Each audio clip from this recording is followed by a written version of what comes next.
one of your patients has a single fever to 100.4 degrees Fahrenheit. How do you know what to do? First, how do we define fever in the oncology population? Fever is defined as a single oral temperature of at least 38.5 degrees Celsius, which is equivalent to 101.4 degrees Fahrenheit, or a sustained oral temperature of greater than or equal to 38.0 degrees Celsius or 100.4 degrees Fahrenheit for greater than 1 hour. A sustained temperature is demonstrated by two separate temperature measurements at least 1 hour apart.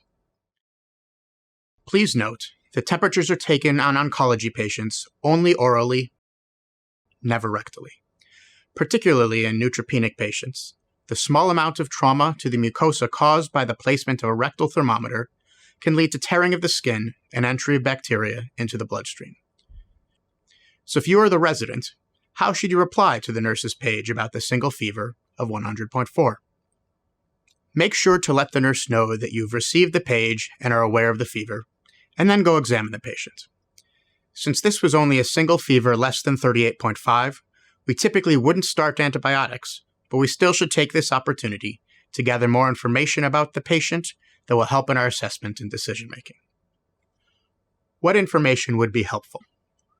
We also want to know the duration of fever, but also about the other vital signs: heart rate, respiratory rate, oxygen saturation, and blood pressure.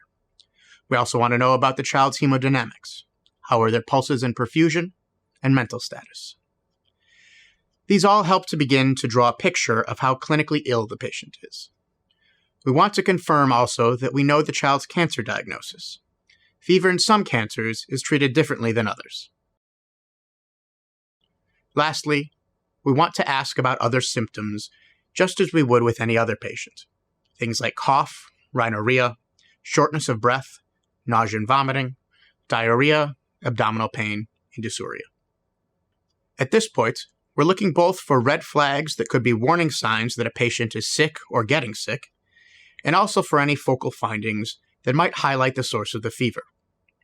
Red flags include poor perfusion, abnormal or unstable vital signs, hypotension, acute abdominal tenderness, or erythema, tenderness, or discharge at the central line site, and finally altered mental status. Sites important to check on the physical exam will vary based on the patient's clinical symptoms and history, but should always include peripheral pulses and perfusion, heart, lungs, abdomen, all central line sites, keeping an eye out for erythema, tenderness, or discharge, and rectum. Just as oncology patients should never have rectal temperatures, we also never perform internal rectal exams. Instead, always perform an external rectal exam by palpating for masses or tenderness around the rectum. In patients with headaches or other neurological symptoms, always do a brief neurological exam and assess mental status. Because febrile patients with neutropenia can get sick so rapidly, one very important thing is to know when to call for help. You should always feel comfortable contacting the oncology fellow. He or she will probably want to know about all fevers anyway, but certainly call or page your fellow if you're ever worried about a patient's clinical status. Also consider an ICU evaluation for a patient you're worried about. Finally, carefully consider the input of the oncology nurses. If they're worried about a patient, you should be too. Now let's return to our patient. In the scenario we've just discussed, the patient had a single temperature of 100.4, which didn't meet our fever criteria.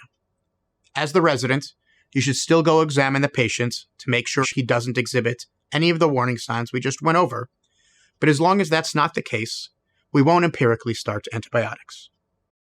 Point of clarification. If a patient develops a single fever between 38 and 38.5 degrees Celsius, antipyretics such as acetaminophen should not be administered, as they may make it difficult to interpret the patient's temperature an hour later.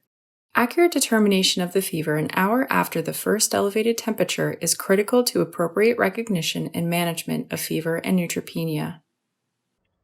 Now you receive a page that the same patient has a second fever to 100.7 a little over an hour after the last fever. Now what do we do? This time, because the patient has a persistent temperature greater than 38 degrees Celsius for over an hour, we would officially consider this patient to have both fever and neutropenia An additional lab should be drawn and broad-spectrum antibiotics initiated.